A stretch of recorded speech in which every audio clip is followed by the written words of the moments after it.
There is nothing sexier than a person who loves to read, immersing themselves in different ideas, worlds, perspectives. So if you want to learn how to be sexy too, just keep watching.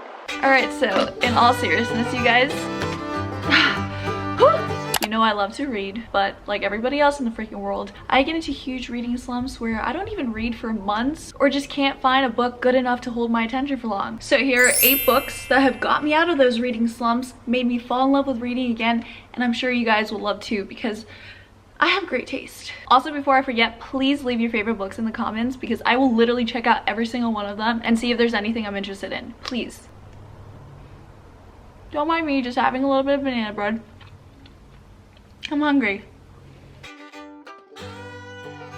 Book number 1, East of Eden by John Steinbeck. For a long time, this book actually held the competitive award for my favorite book of all time. I'm not sure if it still holds that award because I haven't reread it in years, but there is no way that this isn't in my top 5. I literally wrote a 50-page paper on this thing in high school. Our relationship got very intimate. East of Eden is long as heck, but Steinbeck's writing is so captivating that every page matters. This is probably one of the hardest books to give a summary on, but let me just give a really simplified version. This book explores the story of 2 brothers, and one of the brothers is more loved by the father than the other brother. So the brother that isn't as loved gets jealous and tries to hurt the other brother. Sound familiar? The characters in this book are written with such great detail and intricacy that you find yourself in every character. Seriously, whether it's good or bad. Actually, what I wrote my paper on in high school is the exploration between good and evil and whether it's innate or not. So this book really dives into that, and that's like the main theme. Although it isn't exactly the easiest book to read because it's quite long and can get a little dense at times, it's so worth it, you guys. It's beautiful. You guys need to read it at least once, and if you don't like it, you're fucking weird. Book number 2, Memoirs of Geisha by Arthur Golden. This freaking book, you guys, it is a real page turner. It's 1929. 9-year-old Chiyo Sakamoto is living with her family in a poor fishing village in Japan. After striking a deal he cannot refuse, Chiyo's father sells her to Nohiya, which is a boarding house for geisha. Geisha are women trained to entertain people, most commonly men, with dancing, conversation, singing, all the arts pretty much. This book is so freaking detailed that I felt like I was there for Chiyo's rigorous geisha training, the heartbreak, the jealousy between all the girls living in the boarding house. It's a completely unforgettable read, and it honestly truly made me fall in love with traditional Japanese culture, even though the guy that wrote it, we don't like him. Mineko Iwasaki, the real geisha this was kind of based on, sued the author because of the misuse of her words, which she shared with him privately in conversation. I read her book, which was called Geisha a Life, and ultimately it fell a little flat for me. I felt like she was a little arrogant and she thought she was better than everybody else, which kind of she was, honestly. Like, she was pretty dope, but it didn't really remind me of this book at all. So I don't understand how he like misused her words because like nothing was really similar. I do recommend, out of respect for Iwasaki, you guys read both and form your own conclusions, but it is a fact that Memoirs of Geisha is one of my favorite books of all time, so there's that.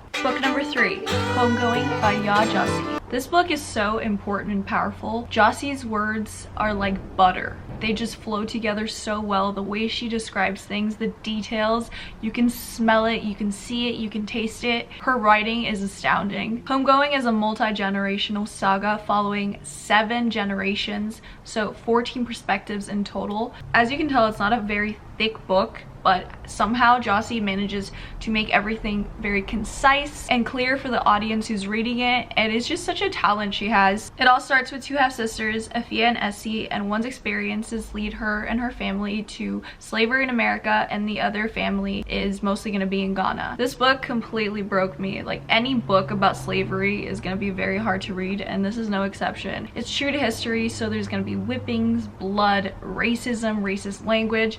It's just a very hard book to read, but also really important, and I feel like everybody should read it. There's times in this book where I literally wanted to punch like a wall. I wanted to throw the book against the wall. It was just so unfair, and the fact that this happened in real life is just, it's mind-blowing. It's disgusting, but it should be read. And also, I should mention, it's a very easy read. Like, it's not dense, it's not boring, it's never boring. Literally, I started and finished this book in 2 days. It was such a quick, powerful, entertaining, heartbreaking, all of those words and adjectives describes this book. It's just it's a must read. Book number 4, My Best Friend's Exorcism by Grady Hendrix. I just felt like wearing this hat for this part. It just looks cute. Why not? I've mentioned this book many times before because it's literally one of my favorite horror books. It's just fun, quirky, quick to read, very easy to read, creepy, and just plain fun. Like, I had so much fun reading this. It was just fun, you know what I mean? Set in the 80s, it tells the story of 2 best friends, Abby and Gretchen, but when high school comes, Gretchen starts to act a little weird. Like, what is it? Is there a literal demon living inside of Gretchen? Abby asks. Is there a way their friendship can withstand this? Read to find out. It's really good, you guys. You know, it's one of those books that gives you an immense feeling of nostalgia. Like, even though I didn't live through the 80s, I feel like I did reading this book. Also, who doesn't love 80s horror? Like, that's like the cool, like, Stranger Things vibes. Actually, it's nothing like Stranger Things, but 80s. Don't expect like the best book ever, even though I did give it 5 stars on Goodreads. It is really good to me, like, I loved it, but it's not, you know, those like deep poetic books. It's just fun, and if you go into it thinking it's just gonna be fun, then you won't be disappointed. It's fun, and read it, it's good. Book number 5,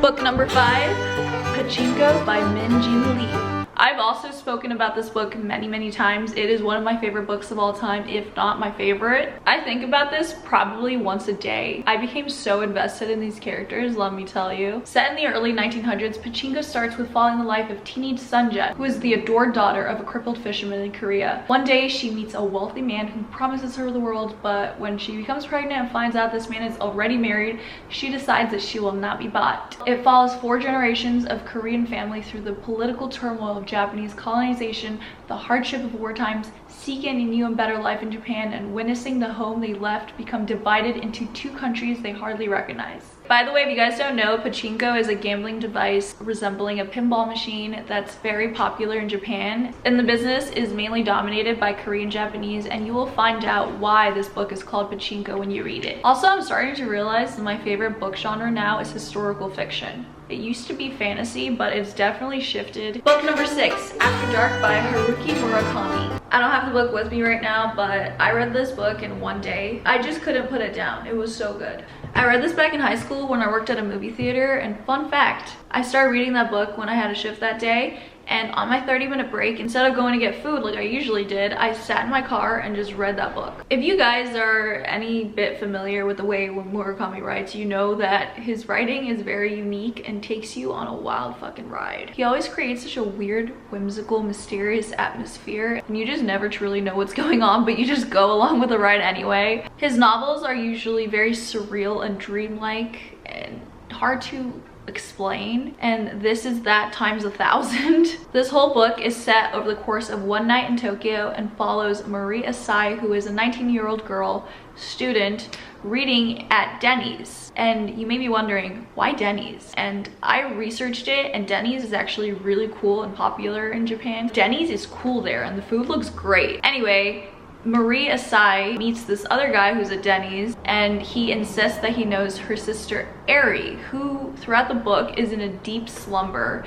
and Marie claims that she's been in this slumber for 2 months, and I'm just like, what is that even? I don't really know how else to really describe this book because it's very surreal, and a lot of it is left up to the reader's interpretation. You kind of feel like you're in this weird, whimsical, trippy state while reading it, and a lot of it just doesn't really make sense, but it kind of does in here. You need to read it. It was so good. It's such a quick read too. You can literally read it on one day. Gets you in the mood to read, gets you out of that reading slump. It's perfect for that. Book 6, Vampire Academy by Rochelle Mead. It's actually 6 books. It's a book series, and probably my favorite book series of all time. Like, you can see how many times I read this book. Literally, like, I had to tape it together because I just couldn't let it go. It was my life. As a young teenager, I literally breathed and lived these books. They were my life, my happiness, my everything, and I'm not exaggerating. Granted, this was before a social media obsessed society, so it was kind of easy to get obsessed with things like that. I haven't reread them in a few years, so I'm not really sure if they still uphold that like value I placed on them, but I'm pretty sure a lot of you guys can agree that these books are crack. Set in a universe where there are good and bad vampires. The good are called Moroi, the bad Strigoi, and then there's also half vampires, Dhampirs. A lot of Dhampirs, and I don't care if it's Dhampirs, I call it Dhampirs because that's how I said it when I was a little kid, so I will continue saying it like that. They become guardians for the Moroi, so they protect the Moroi from the Strigoi because the Strigoi are constantly trying to like eat the Moroi because the Moroi have really great blood or something. So the Dhampirs are doing this because they're more fit, they're faster, they're stronger, and the sunlight doesn't really bother them like it does the Moroi. And Dhampirs kind of owe Moroi their life because Dhampirs and Dhampirs can't breed. It has to either be a Moroi and a Dhampir or a Moroi and a human that makes a Dhampir. Kind of like a mule, so they kind of need the Moroi to even keep going, you know, as like a species, I guess. Our main protagonist is Rose Hathaway, who is a Dhampir and the baddest bitch you will ever read about. I have based so much of my personality around this fucking bitch, like you have no idea. Throughout the books, Rose is training to become a guardian for her best friend Lissa, who is a Moroi, and they have this special bond, and not just emotionally, but quite literally they have a bond. You'll read about it if you read it. And of course, like a lot of the YA series, there's a romance, and Rose meets Dmitry Belikov, who is a Russian guardian at the school where Rose and Lissa are at. It's called St. Vladimir's Academy, by the way. Dmitry Belikov. I have a lot to say about this man. I really loved him so much. Like, I'm actually getting like heart palpitations right now even thinking about him because I just loved him so fucking much. So if you're into romance, fantasy, vampires, badass female protagonists, these books are for you. Also, if you watch the Vampire Academy movie, these books are nothing like that movie. That movie was trash. Please don't watch it if you already watched it. They're nothing like that. Seriously. Book number 8, last but not least, The Nightingale by Kristen Hanna. I just finished it last night on audiobook, and let me tell you, I was bawling. It wasn't fun. I wasn't originally gonna add this to the list because I hadn't finished it yet. I didn't know how it was gonna end, but it was so darn beautiful, I just had to. Like most of the other books in this list, it is historical fiction set in a little French village called Carivaux during World War II. It follows two sisters, the older one, Vianne, who is the cautious, sweet one, and the younger one, Isabelle, who is the rebellious one. A little bit stereotypical if you hear it that way, but trust me, the characters are expanded upon so well, given such great detail and substance, that you really start to believe that they could be real people who I quite literally fell in love with. They are such great characters. So throughout the book, both of these women are living in German-occupied, war-torn France. Vianne's husband is fighting in the war, and Isabelle, who has always been lonely all her life, never really had anybody. Her dad is a drunk, her mom is dead, and her sister was too busy with her husband and now child to ever like pay attention to her. She becomes very rebellious. She doesn't just want to sit there, watch people die while she gossips with her friends. She wants to make a difference. World War II books, or just war books in general that I've come across, have always been centered around the men fighting the war. And what I really love about this book is it is a story about war from a woman's perspective.